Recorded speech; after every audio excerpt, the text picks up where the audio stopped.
Estamos na última fase do asfaltado da carretera de Vilela, que se fixo a semana pasada. Esta fase que fixemos este ano incluye o soterrado das líneas eléctricas, tamén xa crear a cimentación para poñer os bordillos e empezar as aceras, pero agora de momento o primordial era que a xente pasara cos coches sin tanto bache, foi o que fixemos para que xa se poda pasar e utilizar a carretera.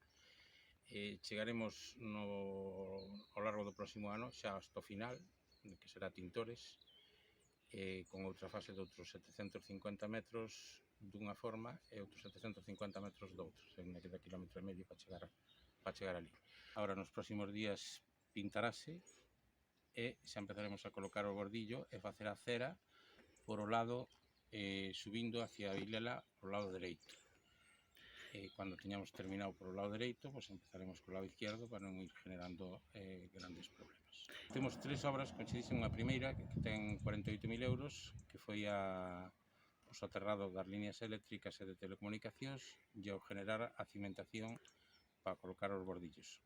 Unha segunda tamén de uns 40.000 euros aproximadamente para nivelar a base, porque esta carretera non estaba en condicións de poder botarlle un asfalto. E unha terceira tamén de uns 40 e tantos mil euros aproximadamente de o que sería a capa de rodadura, que é o que vemos. Vale. Debaixo hai outra que é a que nos levou ao nivel que é.